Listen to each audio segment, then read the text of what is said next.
ओम नमो भगवते वासुदेवाय। ओम नमो भगवते वासुदेवाय। परम पवित्र ग्रंथ श्रीमद् भगवद गीता के तीसरे अध्याय का 35वां श्लोक है। श्रेयान् स्वधर्मो विगुणः परधर्मत्व अनुष्ठितात् स्वधर्मे निधनम श्रेयः परधर्मो भयावह।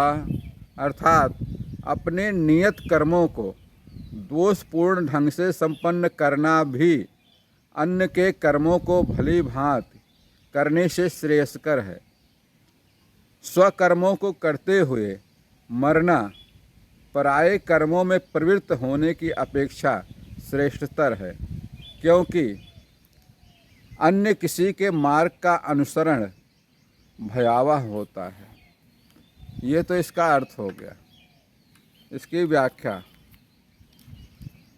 मित्रों, इससे पहले के अध्याय में अर्जुन निराश होकर के कहा था भगवान वासुदेव से, कृष्ण से, कि हे भगवान, अपने पितामह, गुरुओं, संबंधियों, भाइयों, बंधुओं का वध करने से, युद्ध में वध करने की अपेक्षा मैं एक भिक्षुक के रूप में जीवन यापन करना ज़्यादा बेहतर समझता हूँ, ज़्यादा पसंद करता हूँ।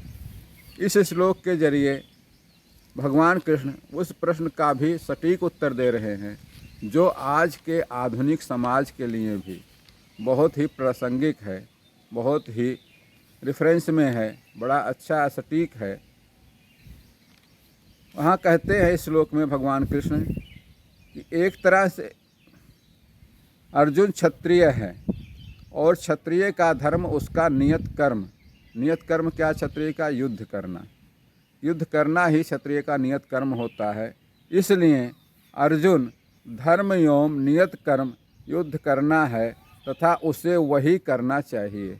ये भगवान कृष्ण अर्जुन से कह रहे, तुम्हारा धर्म, तुम क्षत्रिय हो, तुम्हारा धर्म कर्म युद्ध करना है, तुम्हें यही करना चाहिए, ना कि भिक्षुक की तरह भिक्षा मांग कर जीवन बिताना है। यह आज मित्रों, यह आज के समय पर भी उतना ही लागू है, उतना ही एप्लीकेबल है। जिसका जो भी स्वधर्म है, स्वकर्म है, उसे ही करना चाहिए, भले ही वह उसमें निपुण ना हो, क्योंकि किसी अन्य के धर्म या नियत कर्म में वह हो सकता है एक बार बेहतर कर ले, परंतु अंत में उसे भयावह स्थिति का ही सामना करना पड़ता है। स्वधर्म स्वकर्म में ही उसे हो सकता है कि स्वधर्म और स्वकर्म करता हुआ वो बहुत ही पुण्य को प्राप्त करे, बहुत ही अच्छी स्थिति में आ जाए, बहुत ही धर्म अच्छा होगा।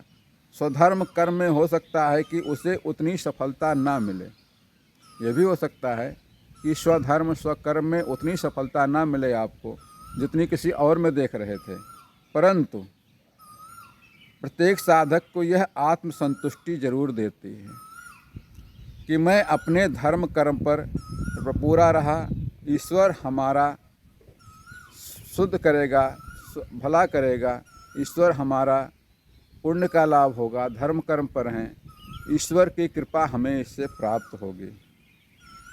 आत्मसंतुष्टि ही मित्रों सबसे बड़ा सुख है, सबसे बड़ा संतुष्टि है, सबसे बड़ा सुख आत्मसंतुष्टि है।